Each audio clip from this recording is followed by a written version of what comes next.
কলজাত লাগুক আর হাড্ডিত লাগুক, বিড়ি যে খায়, আমার পরিষ্কার কথা, আপনি আল্লাহর নবীকে ভালোবাসেন না, বাসেন না, বাসেন না, জানতেন না কেন না? সোজা কথা বলেন, বেড়া হইলাম না খারাপ। এখন বলেন, এখন বলেন, আলগা গিয়ে কয়েন না, আলগায় আমার বদনাম করেন না, তে ওয়াহাবি। এখানে বলবেন, এখানে বলেন, এখানে বলেন, এখন বলেন, এখন বলেন কি কারণে আমি নবীর দুশমন? আপনি এখন বলেন। আমি এই এখন যখন বয়ানে আসার জন্য ওযু করছি, তখনও আমি মিসওয়াক করছি, আমি নবীর দুশমন হব কেন? এই মিয়া, জীবনের প্রথম দিন থেকে আজ পর্যন্ত কোনোদিন দাড়ি কাটি নাই, আমি নবীর দুশমন হব কেন? কেন? রাতের 3:30 বাজে মাহফিল থেকে আইসা ফজরের নামাজ জামাতের সাথে কনকনে ঠান্ডার ভিতরে পড়ি, আমি নবীর দুশমন হব কেন? আমার মা, আমার বাপ, আমার বিবি, আমার ছেলে, আমার মেয়ে কোনোদিন টেলিভিশন দেখে নাই, আমার ঘরে কোনো টিভি নাই, আমি নবীর দুশমন হব কেন? কথা বলেন না কেন? আমি কোনো হারাম রোজগার করি না, আমি কোনো অবৈধ রোজগার করি না, সুদ খাই না, ঘুষ খাই না, কোনোদিন কিস্তি লই না, আমি নবীর দুশমন হব কেন? কথা বলেন না কেন? বলেন কি কারণ? কি কারণ? আপনি বিড়ি খান, আপনি নবীর আশেক, আলাপ মারণের জায়গা পান না? ঘটনাটা কি? সাদওয়ানে বেড়ি খান, রঙিন টেলিভিশনে নর্তকীর নাচ দেখেন, আপনি নবীর আশেক, কারে হুনানেরি? কথা বলেন না কেন? কারে হুনান, কারেরি? 30 বছর ধরে আপনার ঘরে রঙিন টেলিভিশন চলে, আপনার বেড়া বেড়ি সব ছেলে মেয়ে টেলিভিশনে নাচ গান চায়, আপনি নবীর আশেক।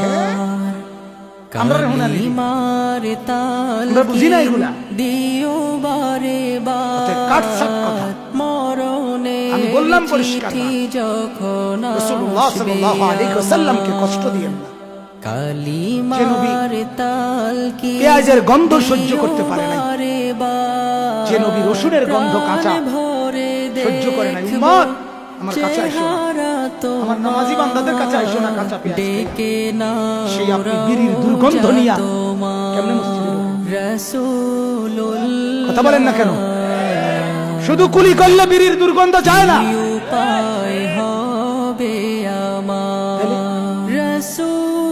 আপনি বলেননি একজন মানুষের কষ্ট হয় কিনা?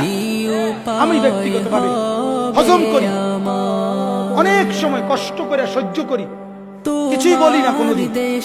কত মানুষ মোয়া নাকা করে, মানে বুক মিলায় আমাদের সাধারণ অনেক মানুষ, কেউ চাইলে বুক মিলাই, এই সময় বিড়ির গন্ধে এত কষ্ট লাগে, মনে যেন ভূমি আসে। তোমার দেশে যায় কত আশিকান, রাসূলুল্লাহ সাল্লাল্লাহু আলাইহি ওয়াসাল্লামকে ভালোবাসা আজকে 40 বছরে বিড়ি খাওয়ার অভ্যাসটাই ছাড়তে পারলেন না, আপনি নবীর ভালোবাসেন, কারে হুনারে দিমিয়া? আমি দেশেতে তোমার বলেন ডেকে নাও রওজা তোমার, মনে কষ্ট দিয়ে থাকলে আমারে মাফ করুন। আল্লাহ তাআলা আমাদেরকে কি উপায় হবে, আল্লাহ তাআলা আমাদেরকে কবুল করেন, গুনাহ ছেড়ে দেন, গুনাহ ছেড়ে দেন। রাসূলুল্লাহ সাল্লাল্লাহু আলাইহি ওয়াসাল্লামের সুন্নাতকে ভালোবাসেন, বলেন ইনশাআল্লাহ, বলেন ইনশাআল্লাহ। এই কাগজ, এই পিঠ আর এই পিঠ আলাদা করা সম্ভব তো? হ্যাঁ, ঠিক ভালোবাসা আর সুন্নাত নবীর অনুসরণ আলাদা করা সম্ভব না। ভালোবাসে যে, সুন্নত অনুসরণ করে সে, সুন্নত অনুসরণ করে যে, ভালোবাসে সে, এক হিসাব। দুই জিনিস আলগা না। সুন্নতে এনে ভালোবাসা হ্যাঁ না, জি না, জি না। যদি মনে করেন আপনার ভালোবাসা বাড়তেছে, তো গুনাহ ছাড়েন। কি ছাড়েন? গুনাহ ছাড়েন। আল্লাহ তাআলা আমাকেও বাঁচান, আপনাদেরকেও বাঁচান। দাড়িবিহীন মানুষ যারা দাড়ি রাখেন, বেপর্দা বিবি পর্দানশীল করেন, ফজরের নামাজ পড়ে না, নামাজে অভ্যস্ত করেন, আল্লাহকে ডাকেন, গুনাহমুক্ত এক জীবন আল্লাহ তাআলা যেন আমাদেরকে দান করে। বলেন আমিন। মোবাইলে লক্ষ লক্ষ ওয়াজ আছে, হাজার হাজার ওয়াজ, বক্তাকে কাইট কইরা, শীত কইরা, উত কইরা, হুতাইয়া, টাঙ্গাইয়া, রোদে দিয়া, পানি চুবাইয়া, যত আইটেমের সিস্টেম দরকার বক্তা, সব আইটেম আছে ওয়াজ। সুর দিয়া, সুর ছাড়া, কত জাতের কত কিছু আছে আপনার। তাইলে কিন্তু সরাসরি শুনবার বরকত বেশি, কমই হোক অল্পই হোক, বরকত বেশি। আপনি বলবেন বরকত আপনার, এই যে এখানে একটা দরকারি জিনিস শুনুন। ইউসুফ আলাইহিস সালামের কথা এই মাত্র বললাম যে সবাই সাথে উনি সবকিছু ফেরত পাইছেন ঠিকঠাক মতো। আবার কত বছর পরে, একটু আগে বলছি কিনা, 40 বছর, সর্বনিম্ন বর্ণনা হলো 40 বছর অথবা 80 বছর।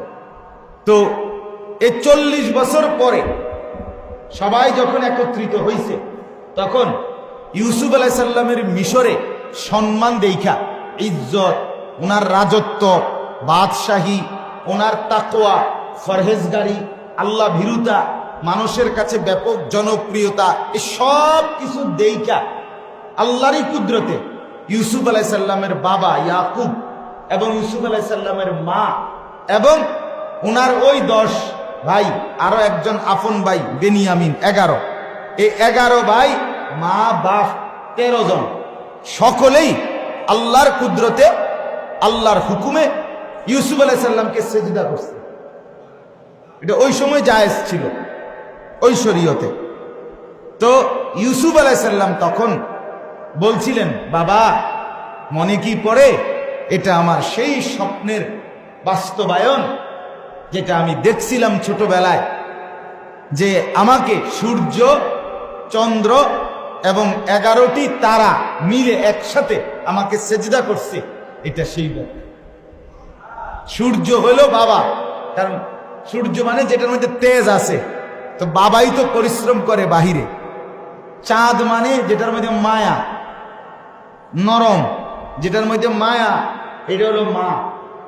এজন্য মা, এজন্য নারীকে যত ভালোবাসে কেউ, তো চাঁদের সাথে তুলনা দেয়। তুমি সূর্যের মতো কেউ বলে না। কথা বুঝেন নাই? নারীকে কিসের সাথে তুলনা দেয়? চাঁদের সাথে। তুমি চাঁদের মতো, হ্যাঁ, এই চাঁদের মতো। তাইলে সূর্য হলো বাবা, চাঁদ হলো কে? মা। আর 11 ভাই, 11টি তারা।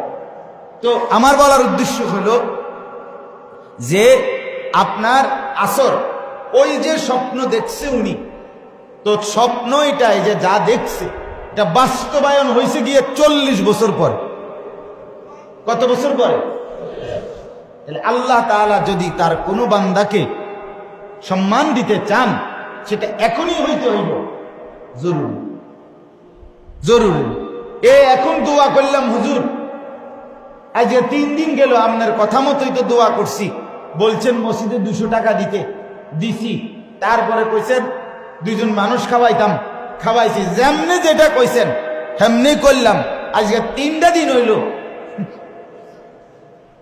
কই কোনো নামগন্ধই তো নাই, আশা পূরণের কোনো কি নাই, নামগন্ধই তো নাই। যে 15 দিন হয়, বাপরে, মানে ওটার কথা হইল 15 দিন হয়ে গেছে, আল্লাহ এখনো করেটা কি? আমার আকাঙ্ক্ষা পূরণ করে না কা না, অথচ আল্লাহ তাআলা এখানে দেখাইছে 80 বছর পরে হইতে পারে, 40 বছর পরে হইতে পারে, কিন্তু বান্দার কোন বন্দিগি, ইমানদারের কোন নেক আমল আল্লাহ তাআলা এক সুতা বিফলে যেতে দেয় না।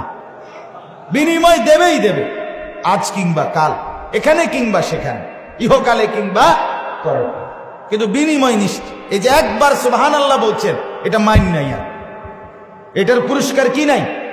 মার নাই। একটা সেজদা, এটার মায়ের নাই, এটা আপনি পাবেনই পাবেন। এর বিনিময় হয় এখানে পাবেন, নয় আখিরাতে পাবেন, নয়তো উভয় জায়গায় পাবেন।